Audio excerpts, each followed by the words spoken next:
Bonjour et bienvenue sur Chronoflexion. Dans ma vidéo précédente, je vous disais que j'allais vous présenter les 3 montres en bronze de ma collection. Nous y voilà. Alors on verra la Zelos Swordfish. Swordfish en français ça veut dire espadon si vous ne le saviez pas. La Yema Superman Mission Moby Dick et la petite Triwa Scultuna. Donc 2 plongeuses et une dress watch. La Triwa Scultuna, c'est une montre qui est en laiton en fait. Le laiton, c'est un matériau qui est un peu différent du bronze, mais il est aussi composé principalement de cuivre et on l'appelle le bronze vénitien, donc on reste quand même dans le thème. D'ailleurs, je voulais vous parler un petit peu de ces matériaux. Le bronze, c'est un alliage qui est composé principalement de cuivre, généralement avec environ 12% d'étain, et souvent on y ajoute d'autres métaux comme de l'aluminium, du nickel, du manganèse ou du zinc, et parfois des non-métaux comme le phosphore ou le silicium. Alors ces ajouts peuvent changer la coloration du métal et ça produit aussi une gamme d'alliages qui peuvent être plus durs que le cuivre seul et ajouter de la résistance ou de l'usinabilité au matériau. Le laiton, lui, c'est un alliage qui est constitué de cuivre et de zinc avec des proportions qui peuvent varier. On l'appelle parfois le bronze florentin ou le bronze vénitien, comme je le disais tout à l'heure. Alors, comment fait-on pour savoir si une montre est faite en laiton ou en bronze? Eh bien, comme le laiton est plus conducteur que le bronze, il suffit de placer une main quelques instants sur une sphère plasma, et ça tombe bien parce que j'en ai une justement ici, et donc on va faire l'expérience ensemble, et vous allez voir, c'est complètement dingue. Et l'autre main au-dessus des montres. Alors on va commencer avec la Zelos, regardez, bon là il se passe rien, au-dessus de la Yema il se passe rien, et au-dessus de la Triwa, hop, tchazam! Ça me fait toujours un effet de dingue, et ça me donne l'impression d'avoir un pouvoir de télékinésie, un peu comme Jean Grey qui se trouve juste derrière nous, là sur le tableau. Et qui est sans doute le personnage le plus puissant de l'univers Marvel. Par contre, évitez de reproduire cette expérience chez vous, parce que moi, j'ai laissé tous mes poils de barbe. Ça commence tout juste à repousser. Alors, comparé à l'acier ou au titane, le bronze va tout de suite donner une allure plus vintage à votre tocante. Et quand il se patine, alors là, c'est jackpot vintage, les gars. Par l'effet de l'oxydation, le boîtier et la lunette commencent à s'assombrir à certains endroits, comme on le voit ici. Une petite coloration verdâtre peut aussi apparaître. Et si ça devient too much pour vous, eh bien, on peut toujours rattraper le tout en un clin d'œil en astiquant le métal avec du jus de citron et un chiffon doux. Comme vous le savez sans doute, le bronze a rencontré toutes sortes d'applications maritimes grâce à son excellente résistance à la corrosion et aux conditions marines. C'est pourquoi d'ailleurs certaines marques de montres l'ont adopté pour confectionner leurs meilleures montres de plongée à partir de la seconde moitié du XXe siècle. Mais c'est l'acier toutefois qui s'est imposé, notamment pour éviter cet aspect patine qui fait un petit peu sale. Mais comme le vintage est à la mode en ce moment, le bronze est revenu en force, au risque de lasser certains puristes contemporains. Mais comme moi je suis un petit peu impur, je me suis laissé tenter par ces 3 toquantes en bronze et en laiton que je vais vous présenter tout de suite après le générique.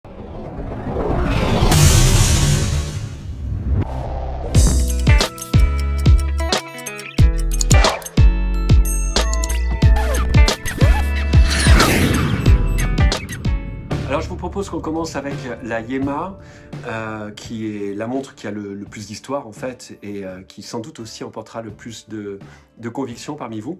Donc cette Yema Superman en bronze est une édition limitée à 1848 exemplaires. Je l'ai reçue en juillet 2019. Yema avait lancé une campagne sur Kickstarter le 29 mai 2019 qui était destinée à financer la réédition de cette Superman en bronze.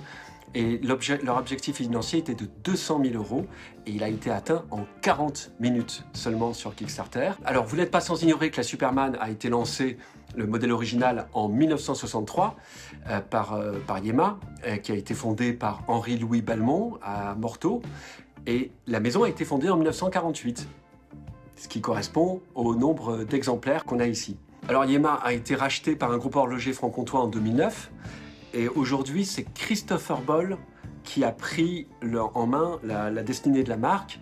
Il avait lancé la réplique du modèle historique, la Superman Heritage, en 2018, je crois bien. Et Yema a voulu rendre hommage avec cette montre-là à la naissance de la marque, avec ce lancement de la version bronze, qui reprend les codes de la référence 530016, qui a été lancé en 1970. Ce modèle a été tiré en 1948 exemplaires, puisque la marque est née je le rappelle, en 1948. Alors voilà, pour moi, ce modèle en particulier célèbre la renaissance de la lignée des Superman. Donc je pense qu'ils ont bien réussi leur marketing sur Kickstarter. En tout cas, moi j'ai été harponné par ce marketing. Et vous savez que je suis super fan de super-héros, donc je ne pouvais pas louper l'événement du lancement d'une Superman. Et en plus, cette montre a été équipée du mouvement maison conçu en 2011, le Yema MBP 1000, qui dispose de 45 heures de réserve de marche. Donc on échappe ici au mouvement de série traditionnel, les ETA, les Celita, les Miyota, les Seiko NH35, etc., etc. Ce qui ajoute beaucoup à son charme, même si le mouvement n'est pas visible par le fond de boîte. À la place, on va retrouver ce fameux blason historique de Yema. Bon, il y a un prix à payer pour ce type de mécanisme maison, hein. C'est que sa précision, elle est assez relative. Je crois qu'Yema annonce un gain maximum pour ce type de mouvement de plus 12 secondes par jour. La mienne, je l'ai mesurée entre plus 16 secondes et plus 21 secondes suivant les différentes positions dans lesquelles je l'ai mesurée. Bon, elle fait toujours mieux que ma Vostok. Honnêtement, je préfère avoir leur mouvement in-house, même avec ce type d'imprécision, qu'un mécanisme de série. Alors je peux toujours aller la faire calibrer, je suis sûr qu'elle sera plus précise, et de toute manière je leur pardonne volontiers. Cette montre, moi je la trouve vraiment très réussie, très jolie. Elle est surnommée Mission Moby Dick parce qu'elle a été designée en collaboration avec Hugues Vitry, un plongeur professionnel sous-marin qui est activiste et qui est à la tête de la Marine Megafauna Conservation Organization, une association qui se concentre principalement sur la préservation d'espèces de cachalots, de tortues et de requins dans les environs de l'île Maurice. Elle a été vendue sous la barre des 1300 €. Bon, elle était beaucoup moins chère sur Kickstarter. Donc elle fait 41 mm de diamètre, une bonne taille, hein. Il y a une autre version qui existe en 39 mm. De corne à corne, elle fait 49,5 mm, 13 mm d'épaisseur, ce qui lui donne une allure relativement fine pour une tool watch, pour une montre de plongée. L'entrecorne fait 20 mm et la luminescence, c'est du Super Luminova C5, donc c'est ce qui donne cet aspect un peu vintage, hein, au niveau de la coloration, et le vert est un petit peu moins lumineux que le C3. Donc ça, c'est un petit problème de lisibilité à long terme dans la pénombre, mais finalement, on s'en sort relativement bien. Vous pouvez le voir sur les images que j'ai prises a posteriori de la Yema dans la pénombre, après l'avoir rechargée. Alors, cette Yema, elle est étanche à 300 mètres. Voilà, moi je trouve que c'est vraiment une très belle montre. Elle m'a charmé dès le début. Alors, je l'aimais quand même beaucoup moins bien quand elle n'avait pas la patine, quand elle était toute nickel. C'était hyper doré. Il n'y avait pas cet effet de contraste qu'on a actuellement avec le cadran, avec ce bleu du cadran qui est vraiment un très très joli bleu, un peu dégradé sur les bords. Là on voit le chemin de fer au niveau des index. C'est très sombre et puis plus on s'approche vers le centre et plus ça devient clair. Bon, c'est un dégradé très rapide, hein. À partir de la fin des index, en fait, on est déjà dans une couleur régulière ensuite. Je trouve que ce bleu ressort particulièrement bien avec cette patine, avec ce bronze. Et puis, les aiguilles qui sont dorées comme ça et qui resteront dorées, elles, vont pas se patiner, en tout cas pas avant 100 ans, à mon avis. Elles contrastent aussi avec le bronze lorsqu'il est patiné. Et j'aime beaucoup cet aspect-là. Qu'est-ce qu'on peut dire encore? Ah oui, le vert saphir. Le vert saphir, il est dingue parce que il est vraiment très joliment surélevé, il est domé. Et ça donne, quand on regarde à travers, c'est un petit peu comme sur la LIP, pour laquelle j'avais dédié une vidéo également. On a un effet quasiment de plexi quand on joue avec la lumière comme ça. On voit les index au travers qui se déforment, les aiguilles qui se déforment à travers ce dôme saphir. C'est très très bien fait. Et le revêtement anti-reflet aussi très performant. On remarque la flèche classique de Yema sur l'aiguille des minutes, qui est assez particulière, qui est un triangle assez étiré, divisé en deux. On a le petit France aussi à 6 heures, qui crée une originalité par rapport au Swiss Made habituel.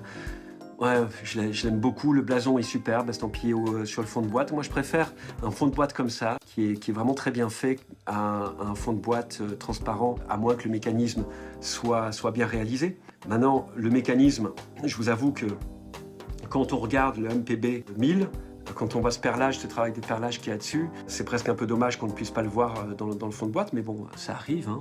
Ah oui, alors, la petite particularité des Superman, évidemment, voilà, c'est cette sécurité supplémentaire ici. Donc on a 120 clics, a priori 120 clics, si je ne me trompe pas. Bon, le clic, mais sur les matières en bronze, c'est assez classique, hein. C'est pas aussi franc que sur les matières acier en général. Alors, je n'ai jamais manipulé l'une des plus récentes Yema Superman. Je ne sais pas si c'est de meilleure facture.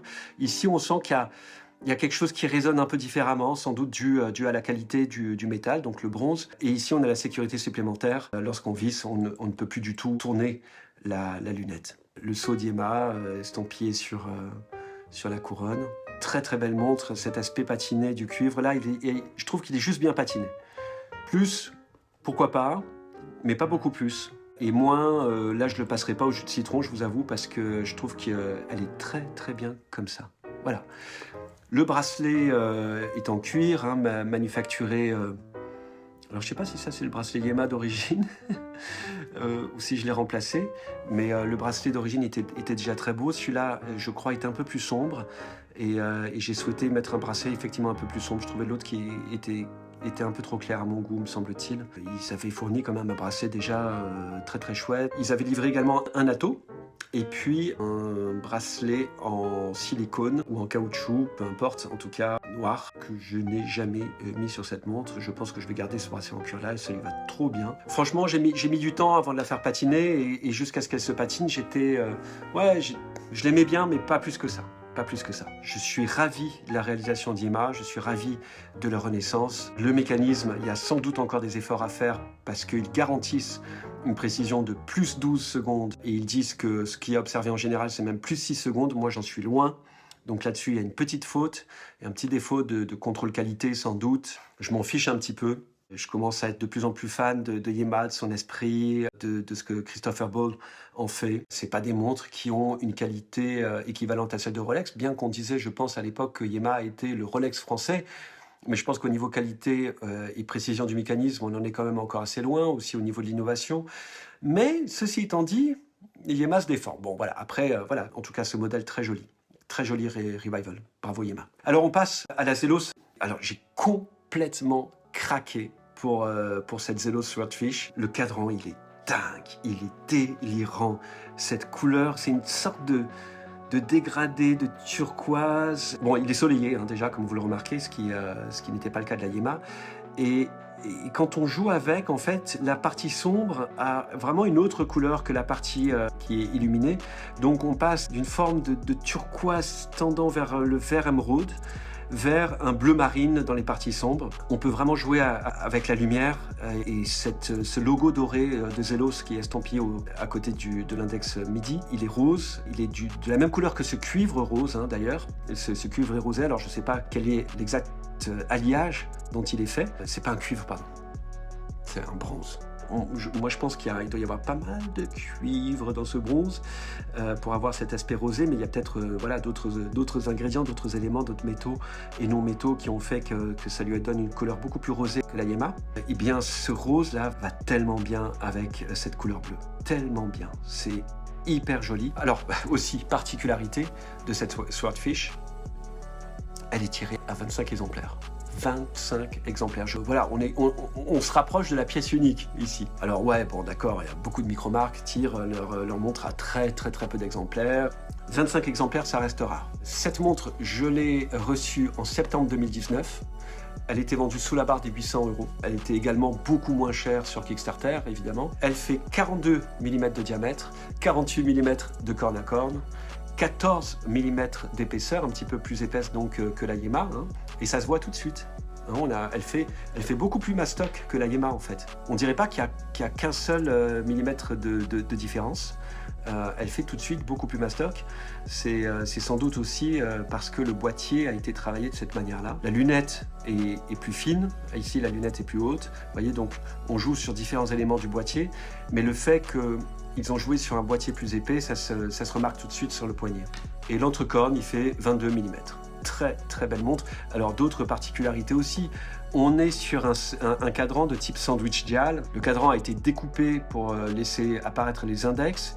Et la plaque sous-jacente, en fait, est couverte de Luminova. Alors, ce Luminova, là, c'est on est sur du C3, je pense, mais oh là là, il éblouit.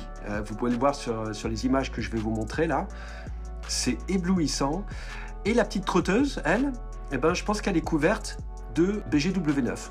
Puisqu'elle est bleue, elle a ce petit aspect bleuté. La boîte est originale, on ne reprend pas les boîtes classiques, c'est vraiment une boîte typique Zelos, avec un travail très précis qui fait... Il y a un petit côté un peu aztèque, je trouve, dans ces triangles, qui se protège-couronne en triangle, Z de Zelos. Tout est très coupé un peu à la serpette, en même temps, avec cette matière en cuivre, c'est un peu arrondi, c'est un peu adouci. Je trouve que c'est une montre qui est une très très belle réussite. Les aiguilles aussi, on a des sortes d'aiguilles cathédrales pour l'aiguille des minutes. Elle est divisée en 3, comme un vitrail de cathédrale. L'aiguille des heures, relativement simple. Elles sont également dorées, comme sur la Yema. Et on peut voir quand la trotteuse circule, vous le voyez sur ces images, on voit les aiguilles se refléter les unes dans les autres. Je suis vraiment très très fan de cette montre également. Et à l'arrière, on a un mécanisme ETA. Je l'ai chronométré aux alentours de plus 11 secondes par jour. Il aurait pu faire un meilleur score. Elle existait en version ETA et en version NH35. Alors évidemment, j'ai choisi la version ETA. Comme elle n'était plus disponible, que j'ai loupé la sortie sur Kickstarter, que les Zelos, c'est comme pour les Direnzo, elles s'arrachent comme des petits pains à leur sortie. Je suis allé acheter ça chez un revendeur qui la vendait un petit peu plus cher. C'est la première fois que je fais ça, que je paye ma montre un petit peu plus cher, mais je la voulais absolument celle-là. J'ai flashé mes grave dessus. Vous voyez la masse oscillante qui est customisée, mais d'une manière superbe sur cette ETA. Alors l'ETA lui-même, il n'est pas vraiment travaillé. On n'a pas de gros travail, de perlage. C'est assez classique, mais vous voyez que le centre est comme soleillé en fait. On a des petits stries là au centre, c'est très joli. Et puis cette masse oscillante qui est squelettisée et en bronze. Cet exemplaire-là est le 11e sur 25. Vous voyez, c'est une montre rare, quoi. Cette Zelos est étanche à 300 mètres, également comme la Yema. Bon, le bracelet, je l'ai changé. Voilà. Moi, je trouve que ça lui va très bien, ce bracelet-là. Je me demande même si c'est pas celui de la Zelos à l'origine. Ah bah si, c'est le bracelet de la Zelos, je dis n'importe quoi. La Zelos fournissait également un bracelet en silicone. Mais franchement, il était très, très, très désagréable. Je ne recommande pas du tout les bracelets Zelos en silicone, à moins qu'ils se soient améliorés depuis 2019, ce qui est fort probable. Comme pour la Yema, on a une attache rapide pour le bracelet. Voilà. Moi, je dis que ça devrait être la norme aujourd'hui. En fait, la seule déception que je pourrais avoir pour cette montre, c'est la lunette. Oh, elle s'est assouplie. Elle s'est assouplie depuis. Mais franchement, vous voyez, j'ai quand même des bonnes mains. J'ai des bonnes mains. Là, je force. Quand même. Voilà, ça me fait penser un petit peu au Steinhardt. Mais encore une fois, je pense que c'est dû en partie à la matière bronze. Il est possible qu'en s'oxydant aussi, ça n'arrange pas les choses, je ne sais pas. Ce ne sont que des supputations. Le verre est en saphir, évidemment, traité anti-reflet. Il est plat, il est légèrement, très légèrement rehaussé par rapport à la lunette. On en arrive enfin à la Triwa Sculptuna. Alors là encore, première chose que je vais dire dessus, c'est qu'on a une couronne vissée. Pour une montre qui est étanche à 5 ATM, c'est assez rare. Particularité de cette petite Triwa Sculptuna, elle est en laiton, on l'a déjà évoqué tout à l'heure. C'est une édition qui, elle, est limitée à 400 pièces. Je l'ai reçue en janvier 2019. Vous voyez que toutes ces montres en bronze, elles me sont parvenues au courant de l'année 2019 et elle était vendue sous la barre des 600 €. C'est un produit qui est assez rare. Ils ont fait une première version qui, je crois, était avec un fond de cadran noir et puis ils ont fait une deuxième version qui était en vert et celle-ci est en bleu comme ça. Moi, j'étais parti, je voulais absolument la verte. Et puis, elle était plus dispo. Et puis, ensuite, celle-ci est arrivée. Celle-ci, je l'ai achetée. Alors, c'est très marrant parce que je l'ai achetée juste après la Steinhardt. Je vous avais dit, quand je vous ai fait la présentation de la Steinhardt Marine Officer, que je la voulais en bronze et qu'elle m'est parvenue en acier parce que je m'étais trompé dans la commande, en fait. Donc, je ne pouvais n'en vouloir qu'à moi-même. J'étais tellement frustré. Je voulais absolument une montre en bronze. Mais je m'étais dit, quand j'ai vu la taille de la Steinhardt, je me suis dit, non, une montre en bronze de cette taille-là, c'est mieux en acier. Effectivement, en bronze, ça fera trop bling-bling. Et donc, du coup, je me suis dit rabattu vers cette Triwa en laiton. Vous voyez que l'aspect du laiton est quand même très proche du bronze de la Yema, quelque part. C'est encore un peu plus pimpant.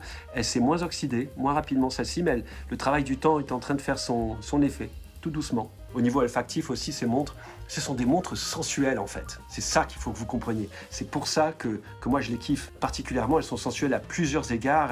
Elles prennent les traces du temps. Elles ont cette fragrance particulière et cette couleur et cette réflexion de la lumière sur leur petite peau toute dorée, c'est magnifique. Vous voyez que les aiguilles sont dorées comme sur la Zelos et la Yema, hein. Elles sont creuses, ça c'est une particularité aussi. Donc celle-ci, elle est relativement plus petite, elle fait 38 mm de diamètre, elle fait 44 mm de corne à corne, elle fait 11 mm d'épaisseur, ce qui est assez classique pour une dress watch. Donc relativement fine, mais comme elle est un peu rabougrie, elle est 38 mm, elle est un peu tassée, on a l'impression qu'elle est épaisse, mais en fait elle n'est pas si épaisse que ça. L'autre corde fait 20 mm. Le bracelet, c'est un bracelet Triwa. Il avait fourni avec un bracelet plus clair et je leur ai racheté un bracelet comme ça, qui est fait de cuir suédois tanné de manière organique, c'est-à-dire qu'il n'utilise pas de produits chimiques et qui va vieillir avec grâce. Très joli, très joli. J'aime beaucoup. Très très bonne qualité de cuir, on le sent tout de suite. Meilleure qualité que la Zelos. Moi, ce que j'adore au niveau du boîtier, c'est qu'il a été brossé comme ça de l'intérieur vers l'extérieur. Je ne sais pas comment on dit exactement. C'est très joli, ça fait comme un petit soleil. C'est très très très joliment fait. Sculptuna, en fait, c'est une bijouterie avec laquelle travaille Triwa. Hein, et c'est juste pour l'édition de ce type de montre. Et je crois que cette bijouterie existe depuis 1607. C'est ce qui est indiqué en dessous de la marque Sculptuna. Et là aussi, on a un cadran qui est comme un cadran sandwich. Alors, il n'y a pas de phosphorescence hein, sous le cadran, mais la plaque sous-jacente est également en bronze. Et donc, on le voit se refléter comme ça. On peut jouer avec la lumière dessus. C'est très joli. Le logo Triwa est légèrement en 3D. Et très joli. Magnifique, magnifique montre également. Au niveau du mécanisme, on a simplement un petit Miyota 9015 qui est quand même d'assez bonne facture, qui va avoir une précision relativement moindre par rapport à l'ETA de la Zelos. Ce qui est chouette, c'est qu'on peut toujours jouer avec.